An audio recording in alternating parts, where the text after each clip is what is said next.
Good evening. I'm Darren Vaughn with the New Mexico Department of Game and Fish, the Communications Director, and welcome to the sixth episode of our Drawing Your Path to Success video series.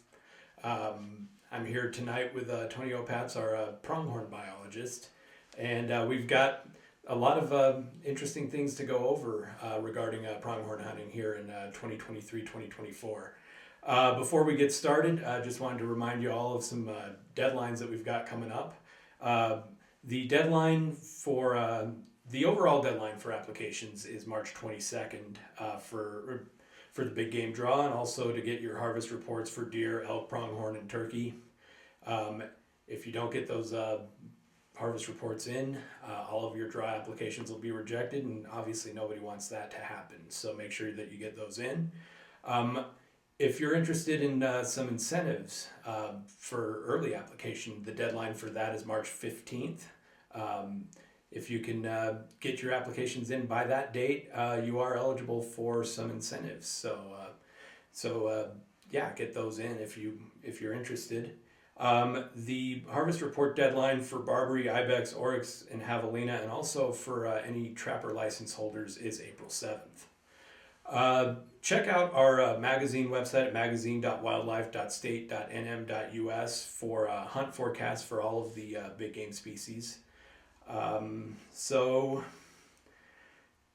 Tony, what's new for 2023-2024 for pronghorn hunters here in New Mexico? Yeah, so as you know, and hopefully a lot of other people in the state know, we just had a 4-year rule cycle change, and so we did pass a new rule through the Game Commission. There have been some changes, some big, some small, but the biggest change by far is that we did push hunt dates back this year. So for most units, if the units you know of have 3 hunts, our new first rifle hunt goes from August 26th through the 28th. Our second rifle season goes from September 30th through October 2nd, and our third rifle hunt goes from October 7th through October 9th.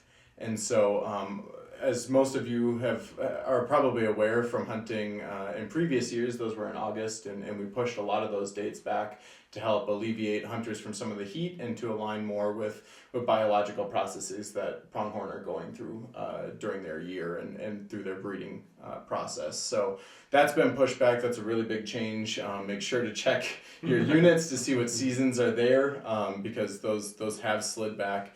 Archery season this year is, or the next 4 years will be August 12th through the 20th. And then some smaller changes that did happen. We did have some tag adjustments in units just to keep on track with how populations are going. We dropped tags in the northwest corner of the state in particular and a few other units. And then also the muzzleloader, no scope on muzzleloader rule also applies to pronghorn hunting as well. So you'll see that in the regs too. So there are a few muzzleloader hunts for pronghorn, and you cannot use scopes on those just like all the other big game species. So those are the big ones.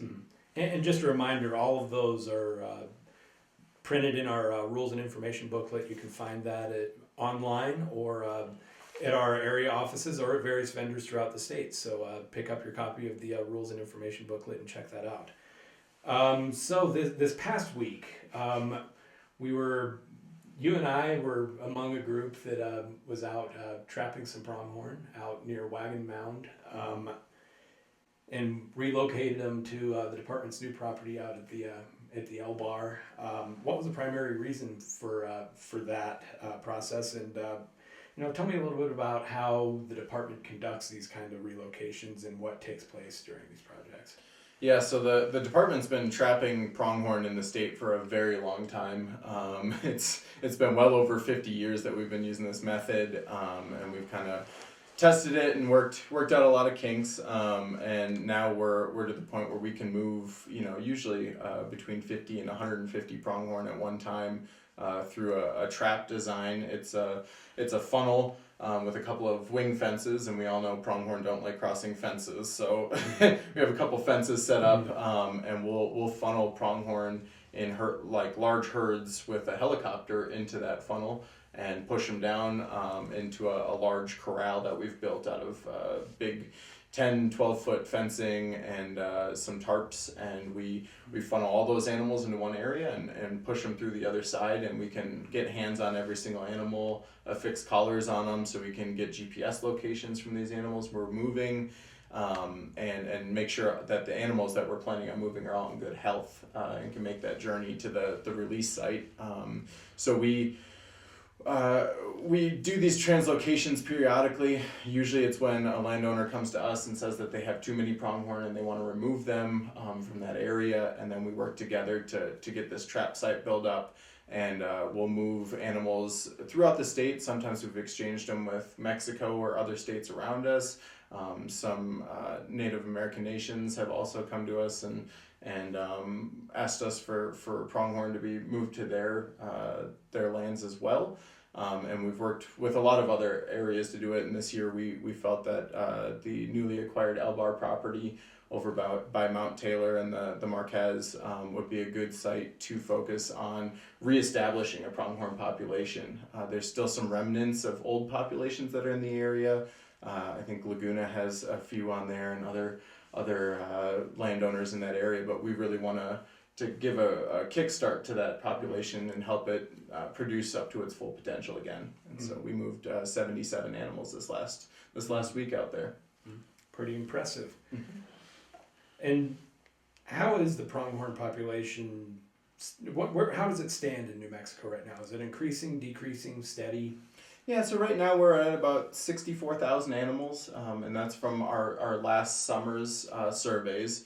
Those that number's decreasing. If anyone saw the videos from last year, we were talking just over 70,000. But this is kind of a nationwide issue right now. Pronghorn have not been doing well kind of throughout their whole western distribution. The whole country's been having issues with water and the timing of rains, and suffering from a lot of drought. You'll see some states that have even bigger populations than ours cut tags this year. And it happens, it goes through fluxes, and we get some cyclical stuff with weather. But it hasn't been doing the best. We have seen a decrease in particular. So we're working on getting those numbers up, and hopefully we can get some really good moisture coming in this year. And where are some of the areas that you can most commonly find pronghorn here in New Mexico? Yeah, so it's really common about the eastern third of the state, all the way from north to south. You'll find pronghorn out there. In particular, our northeast quarter from Raton to Clayton, down to kind of in the Tucumcari area, and all the way back over to Las Vegas, New Mexico. That giant square of our state holds probably about 60% of the population of pronghorn. It's a dense herd. They frequently do well, and there's a lot of really good habitat out there for them, and that's your best area to go to see them. And kind of an interesting fact that I noticed, they refer to pronghorn as being antelope, but I guess biologically they aren't technically antelope. Yeah. What family do they actually fall under? Yeah, so pronghorn are actually part of the Antelocapridae family. They have their own family. They're the sole member of that family. All the other members of that group have since died out a long time ago. And so they're on the Antelocapridae is at the same level as your Bovidae or your Cervidae, which would be like bighorn sheep for Bovidae, and your Cervidae would all be your deer family. So elk and mule deer and white-tailed deer are all in that. So they're basically as different as bighorn sheep are to deer. Pronghorn are as different from any of those. And they've been in the past have been categorized in both families as a subfamily. But yeah, as it stands right now, they're sole and separate. And there's some hard classifications with them because they do have horns like your Bovidae family, but they split, which is something that's not common at all. And then they shed those sheaths every year, which is something that your deer family does when they drop their antlers. And so yeah, they're kind of a hybrid between those two, but not in either of them right now. Yeah, and it's pretty cool to see. They're very unique species. Yeah, I actually read that their closest relative is the giraffe. Yeah, and okapi, which is another African animal out there. So yeah, they're very, very different. Mm. So when you go and look, like when you do surveys, what are some of the numbers that you're looking for, especially when it comes to buck-doe and fawn-doe ratios? Yeah, ideally we like to see buck-doe ratios in the 33 bucks to 100 doe range. That's kind of indicative of a healthy herd. It has room to grow. The males can fall into multiple harems of does and kind of do what they need to do. And then for our fawn-doe, really we'd like it as high as we can get it. I think at any point, but. If you keep in mind that pronghorn does are almost always pregnant with twins, and they have a very high pregnancy rate, up over 90%. So, in nature when they're giving birth, they're pretty close to 200 fawns to 100 does, which is a lot. Because pronghorn don't have a high survival rate, anywhere around 50 to 100 would be ideal. It's a realistic number that we could probably get. But in most areas in the state, especially in southern reaches of pronghorn populations, 50 to 100 is high. That would be really hard to obtain in most regions. So, anywhere we can get kind of in that 30 to 100 range is also pretty ideal for around here. Mm.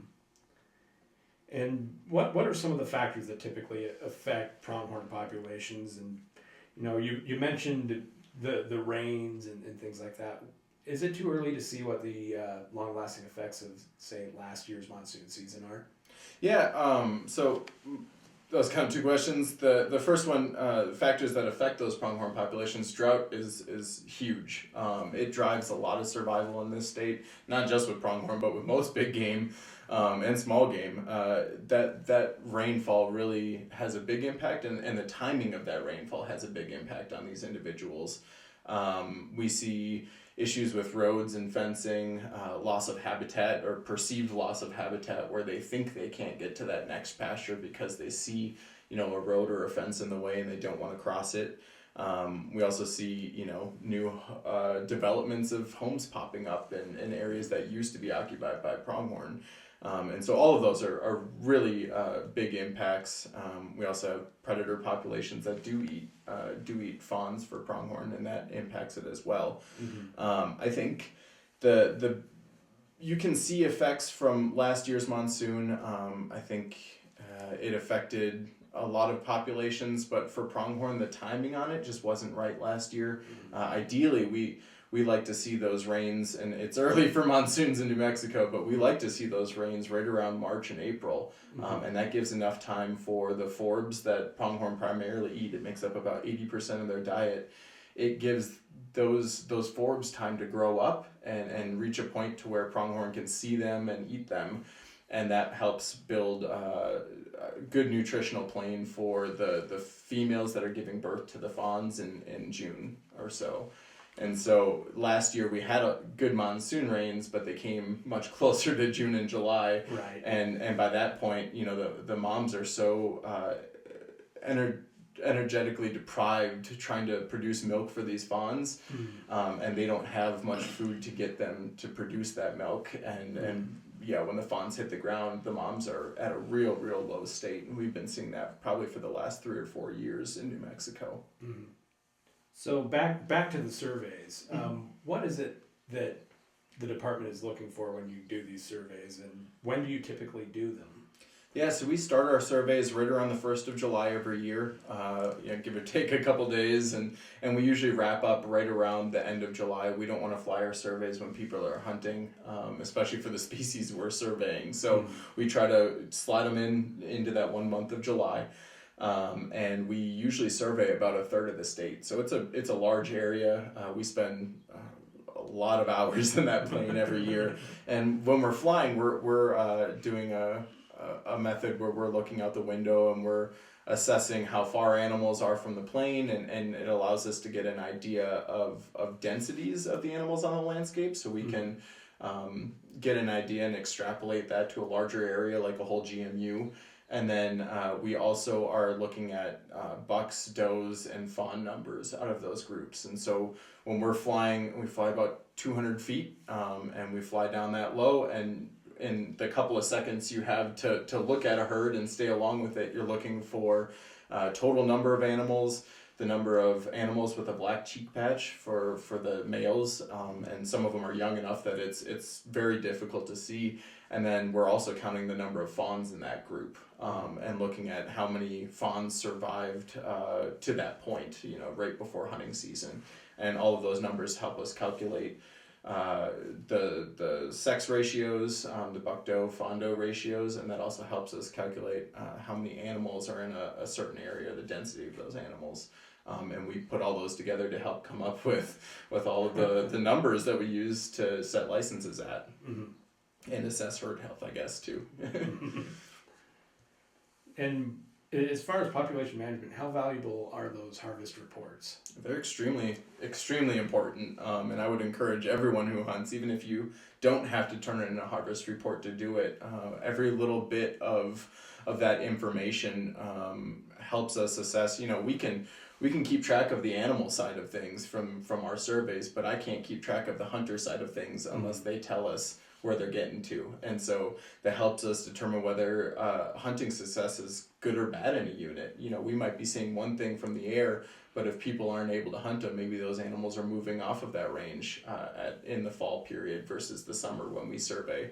Or there could be a number of different disconnects that we wouldn't see unless hunters provide us with that data. And it goes a really long way. It helps us come up with all these numbers, and then when we're looking at new rules for the next 4 years, we take into account hunt success in those units. And if hunt success has been trending down, there's obviously something we need to look at there.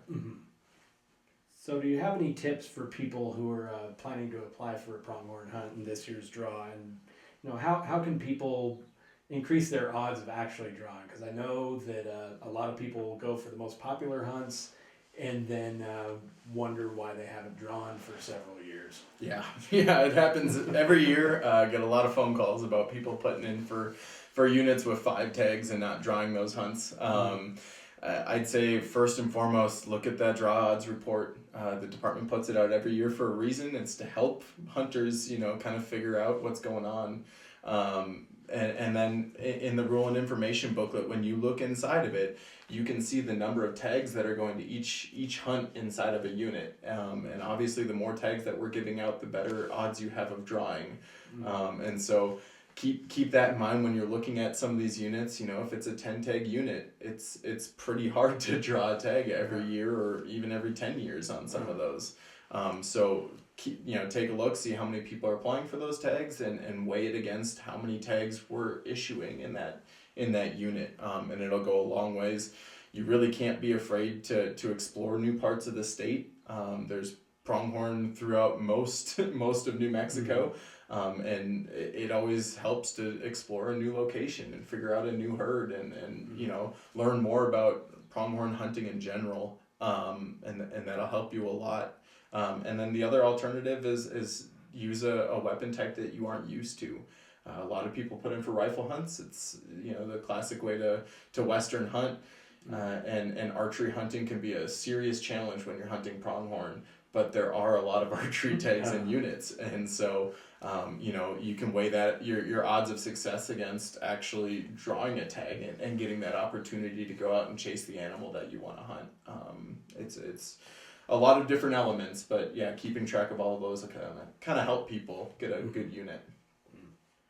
So there's obviously 2 kinds of hunts here. There's the public land and the private land, and there's also the ranch-wide program within the private land hunts.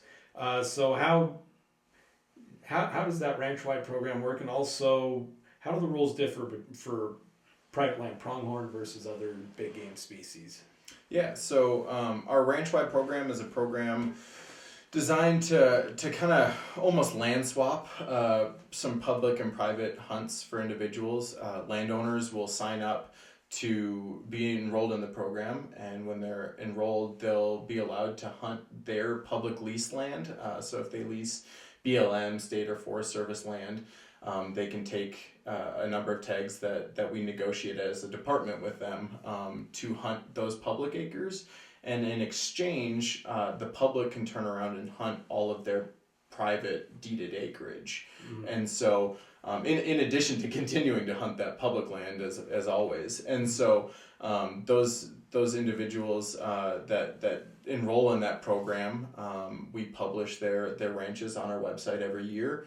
We put maps up there. It usually comes in around the start of July, right around July 1st. We'll post those maps to give people time to see if they drew a unit that has one of those ranches in there. It's a small program. There's right around 10 individuals involved in that right now, but it does open up several 100,000 acres of hunting land to the public. And so it's a really good program to look at and familiarize yourself with, and at least see if there's a unit-wide ranch available in the unit that you drew to hunt. And then, you can drive around out there. You don't have to contact the landowner beforehand.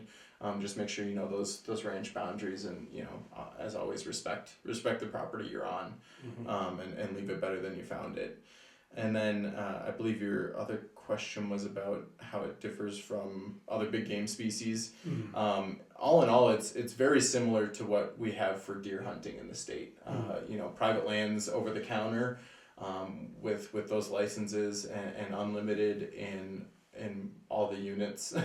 And so if you want to go hunting on private property, I suggest talking with the landowner first and getting one set aside for you to go hunt.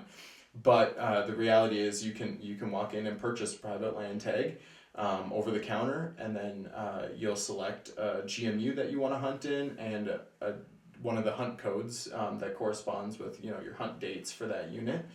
And then you're allowed to hunt with written permission any private ranch inside of that unit. So that's where it differs between that and those ranch wide, is that the ranch wide ones, you don't need the written permission. The over the counter private land, you do need written permission. Yeah. And you'll need written permission from everyone. You can hunt the ranch you would talk to, you can hunt their neighbors if you aren't finding animals there. You just need to make sure that you get written permission from those landowners and carry it with you when you're hunting. So in case you get stopped by our conservation officers, you can go up there and show them all of those details that say you can hunt there. So for people wanting to, or I guess people who have successfully drawn a hunt or have bought one of those over-the-counter tags, what are some tips that you have for people wanting to go out and scout beforehand? Yeah, I always recommend scouting beforehand. It helps. It beats showing up day one and just picking the largest chunk of land out there, just like everyone else did, and pulling up, and then there's 50 of you in the parking lot opening morning. It can, if you do a little bit of scouting, you'll narrow some better regions down than that. I guarantee it. I usually recommend about a month before your hunt, or 2 weeks before, something like that. Go out. Pronghorn are super easy to see, especially if you have good optics. That's a really, really key part of pronghorn hunting, is having a good set of binos, a good scope on a rifle, being able to see those animals from a long distance really helps. And so you can just drive public roads and just take out your favorite GPS app, whether it's Onyx or something, carry maps. Drive around and start, documenting areas you're seeing these pronghorn, and whether they're on public or private land. And I'll even record them on private land as I'm on that public road, because they do cross fences and they will move in between where they're at now and your hunt. And so get as much land covered as you can. Find glassing points that you can climb up to that give you a better vantage point. Start taking a look at that, see if they're crossing fences at certain locations. Those are really good areas to target, or if they're using the landscape in a very specific way. They aren't as agile in terms of moving up and down vertically across the landscape, and so large arroyos or rock formations will cause them to move around, unlike some mule deer or elks would not. And I think that's a good place to start when you first go out, is just start driving around and looking. It also gives you a really good idea of what bucks look like in your area, so you can know what to expect when you show up on opening morning. If you see a giant that that, you know, you probably saw 40 or 50 pronghorn before this and they all look the same. And then you see that one, you know it's different from everything else. It really, really helps out to put that time in beforehand. Mm-hmm. Well, is there anything else that you'd like to add? Any last words of wisdom for our New Mexico pronghorn hunters? Keep applying, keep trying. You'll get a tag eventually, and they do come up, and really enjoy your hunt when you get that tag. You know, there's a lot of other people that put in, and if you're the individual that draws, you know, it's a really special thing to get a pronghorn tag in New Mexico. And I just hope that, you know, I want to thank all the hunters for putting in. You know, they keep conservation of wildlife species at the heart of what it is, and we couldn't do the work we do without them. And I think that's super important to keep in mind. And just to enjoy hunting, keep getting outdoors, get kids involved, get, you know, your neighbor involved. Just try to continue hunting. Don't get discouraged, and get after them. Well, thank you so much, Tony, for all your time and all of your advice. I'm sure that a lot of the pronghorn hunters out there definitely appreciate it. So again, our upcoming deadlines, the incentive deadline is March 15th. The big game draw deadline and also the harvest report for deer, elk, pronghorn, and turkey is March 22nd. Barbary, ibex, oryx, javelina, and trapper license holder harvest report deadline is April 7th. So the other episodes in this series are available on our YouTube account under the playlist Drawing Your Path to Success. This episode included, and also our final episode, which will be coming up next week with Nicole Tatman, our big game program manager. She'll be talking about ibex, oryx, and Barbary sheep. So, for Tony Opatz and our cameraman Ryan Darr, I'm Darren Vaughn, and we'll see you next week, and best of luck in the draw.